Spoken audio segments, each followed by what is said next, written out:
Hello and welcome to today's Geo-Fencing webinar. Thank you for joining us. We're glad you're here. My name is Ted Gowdy, and I'm the Director of Marketing at NKP Medical, a digital marketing firm specializing in patient growth for medical practices for more than 15 years. I've got a few quick notes before I turn it over to Nick. We'll try our best to stick to 20 minutes so that we have time to answer questions at the end. If you do have questions now or during the presentation, go ahead and type them into the webinar chat. The results we show during today's presentation are from actual NKP clients using our geofenced ads. Finally, we will have a recording available within a few days, so please send Nick or me an email if you'd like a copy. With that, I'll go ahead and turn it over to Nick Mead, who's the VP of Sales and Marketing for NKP. Nick? Thank you very much, Ted. Hello, everybody. My name is Nick Mead. I'm the Vice President of Sales and Marketing for NKP. For those of you that aren't familiar with NKP, we've been around doing digital marketing for the aesthetic space for nearly 20 years now. So we're a one-stop shop for everything digital marketing. And one of the things we're extremely passionate about here is finding new and creative ways to make sure that our clients' practices keep growing and that we're bringing in more new leads for them every single month, which leads us to our topic today. So what we're talking about today is actually our newest and probably most unique product. We've been testing this now for about 6 months and have had absolutely incredible results. So I'm really excited to talk with you all about it today, and that's GeoFence advertising. So a lot of people don't know what this is. A lot of people haven't heard about it. So I'm going to spend a little bit more time explaining exactly what it is. And the concept is pretty easy to understand. Once you understand that your cell phone, that device that's in your pocket that you take with you everywhere, the physical location of that device is being tracked 24/7. So there's companies that aggregate all that data of where you go all the time in real time. It's being tracked, so companies like us can then leverage that data to be able to deliver very targeted and specific ads to people based on the places that they go. So to summarize, all GeoFence advertising is being able to deliver very targeted and specific ads to people based on the places that they go or places that they've been. So I'm going to compare this to Google Ads. A lot of people are familiar with that. And what you're doing with Google Ads is you're targeting people based on intent, which means that they have to go onto their computer, they have to type physically into the internet something, and then you're targeting them based on that intent. So for example, someone might type in best rhinoplasty doctor near me. Then based on that keyword, hopefully your ad is going to show up and hopefully someone will click it. So with geofencing, we take it a step further and we're actually targeting people based on action and behavior. So we're able to then target people based on the places that they go. So the example that I'm going to give here, this is an example. If I were to own a gym, we'll call it Nick's Gym, and I want more members. I want more membership to my gym. And so the first thing I'm going to do is I'm going to think of a list of all the places that potential customers of mine might be. Now, the first thing I might be thinking of are competing gyms. You know, there might be Ted's gym across the street. So there might be people at these other gyms that may not be having a great experience, or maybe they're not getting exactly the right services that they want, the right workouts, you know, or maybe it's too far from their house and they want to find somewhere that's a little bit closer. So I would like for everyone that goes to Ted's gym to get an advertisement for Nick's gym. You know, I want those people to know about me. Another good target might be healthy grocery stores, maybe Whole Foods. So everyone that goes into Whole Foods will get my ad. Vitamin shops. Also, I could probably assume that people that are going to sporting goods stores, you know, that might be a good target of people that I would want to get my advertisement as well.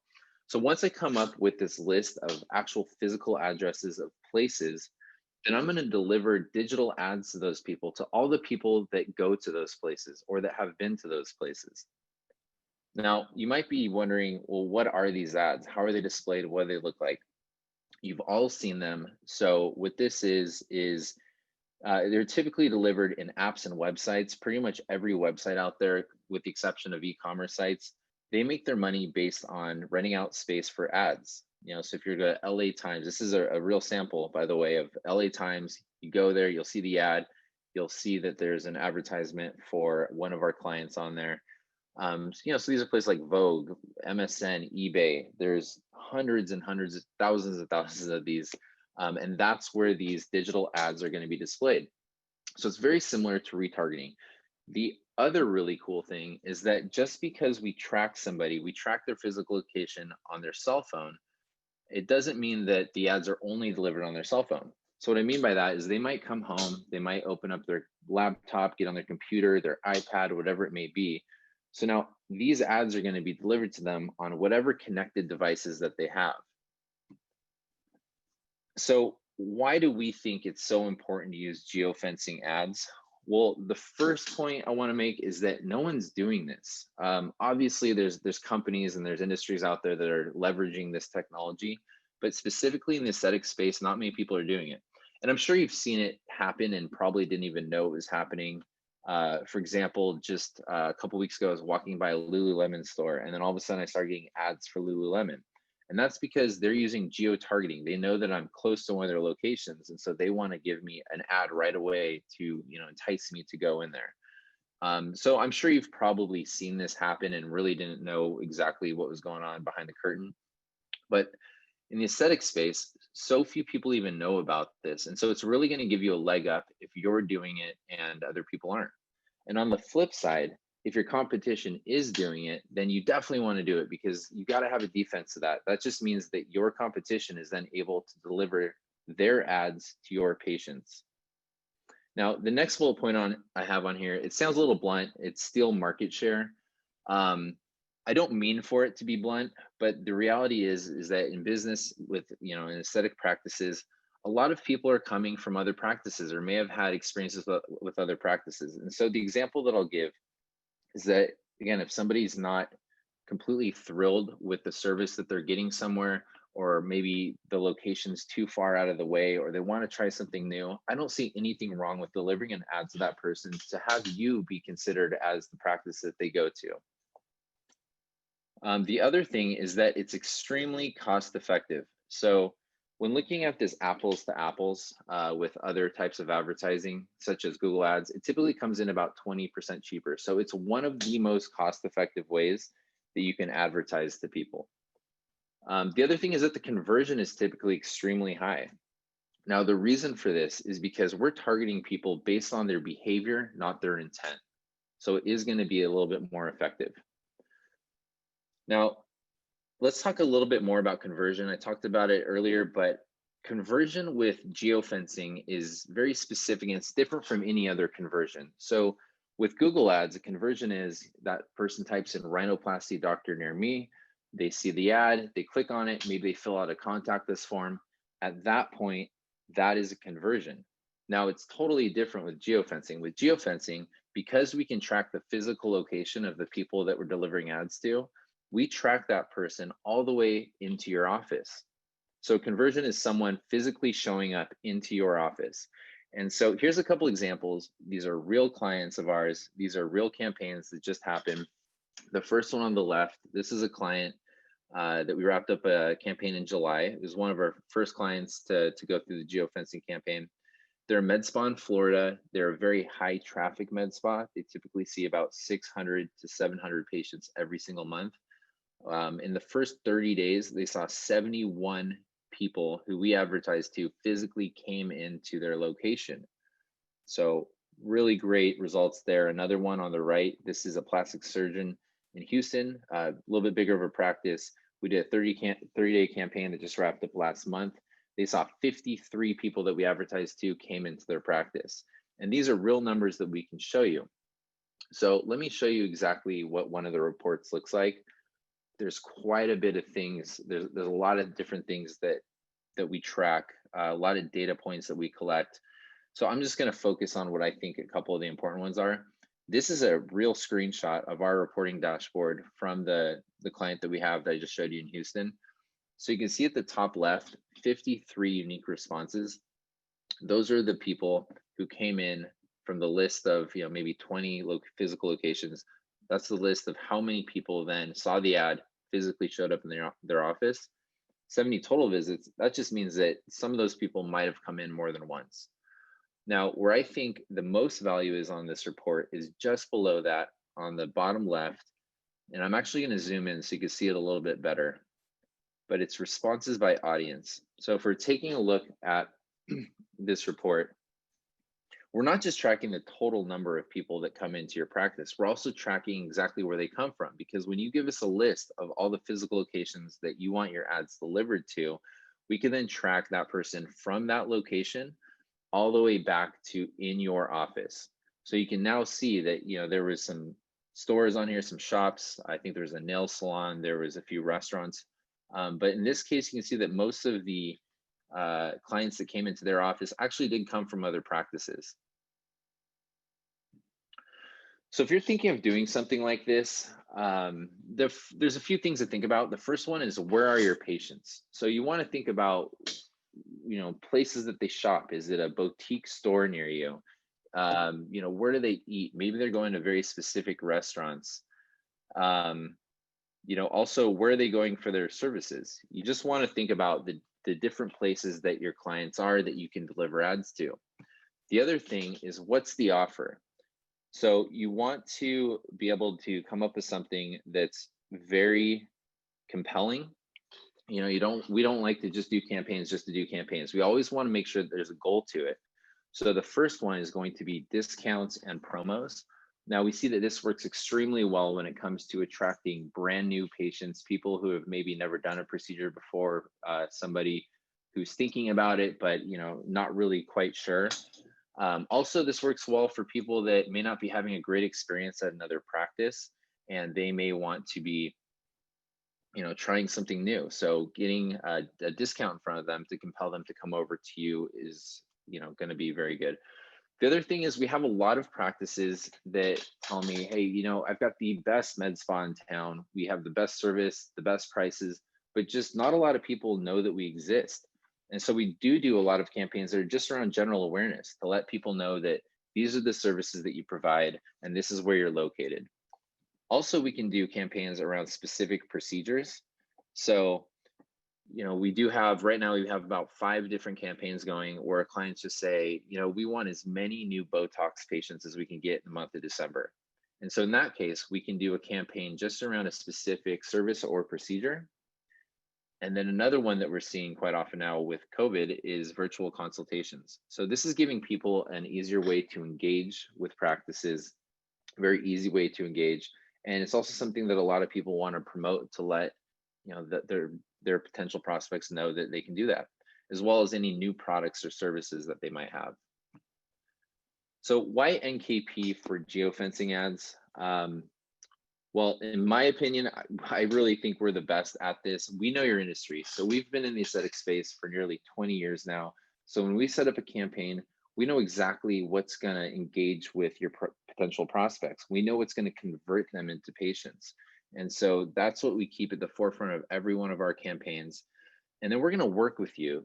We work with you on these campaigns. We're going to come up with lists of what we think the best targets are of people that should be getting these geo-targeted ads.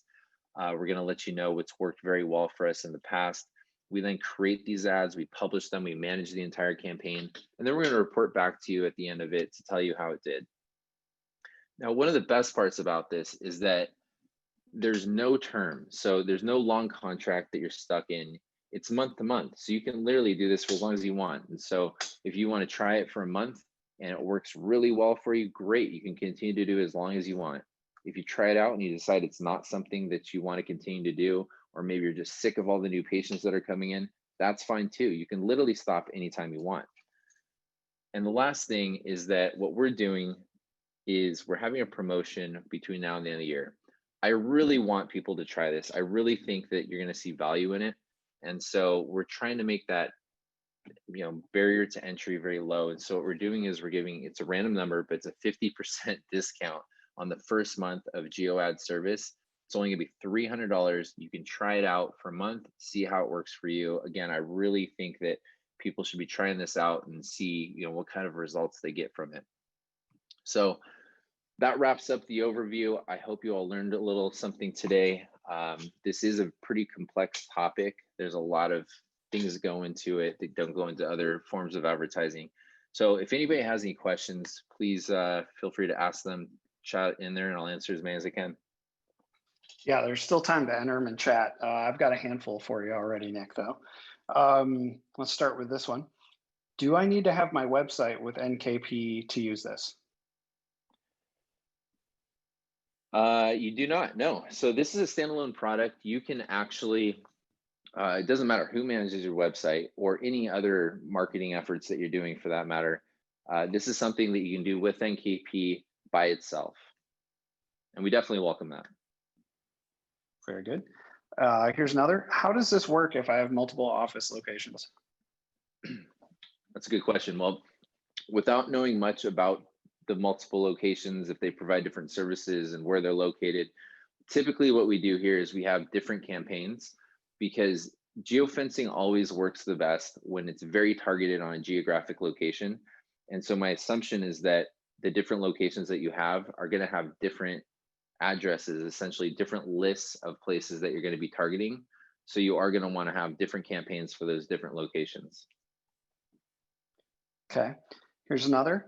How far back in time can we target, or does the time start from when we create the campaign? Oh, that's a good question. I didn't bring that up. So the data that is available to us is within a 12-month window. So we can look back up to 12 months. And so it doesn't start on the people that go to those locations starting today. We can actually look back and grab any window of time that we want within 12 months. And this has actually been extremely helpful for this year because with COVID, a lot of businesses have had to shut down for periods of time. And also there's been, it's just been an odd year for being able to track traffic.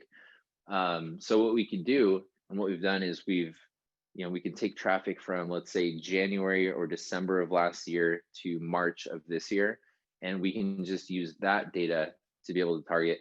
Or, now what we're doing is we're seeing the most effective thing being just looking back the last 3 months. So we'll take maybe the last 3 months and all the people that have gone to those locations in the last 3 months. But it's case by case, and we'll dive into it to see what the best strategy is for you. Okay, got a couple more here. What about convention centers? Are there places that have blocks on geofencing? Not that I'm aware of. That's a good question. I actually don't know the answer to whether there's places that have blocks on it. We have targeted convention centers. In the example, one that we did is there was a big conference. And so a client wanted to basically advertise their service to everyone that went to that specific conference. We can do that. I haven't seen any blocks yet. That campaign actually did very well. So I'm not sure. I'd have to get whoever asked that question. I can get back to you on that one. All right, I've got two that are similar, so I'll ask them both here. First, how accurate is the tracking, and what are the results with buildings like condos and hotels being targeted? Really good question. Okay, so as far as accuracy of this product, it's ridiculously accurate. So the technology that supports this today, and I'm sure you've all seen how good tracking technology is on phones with various different things, apps that you might be using, but it's so accurate that if I'm in my house, it knows if I'm sitting down at my desk in my office or if I'm 10 feet away on my couch. That's how accurate it is. And what we can do is we can even, if within a specific building, we can even target just a part of the building or even a parking lot. It's very, very specific on to the foot on where you can target. I'm glad that someone asked about condos and big buildings because the way that this works is based on address, and you essentially get a Google Map view and you can target based on that location. The one limitation that it does have though is that if you're in a multi-story building, it can't calculate elevation. So it can't track elevation, which means it doesn't know if you're on the second floor, third floor, or first floor.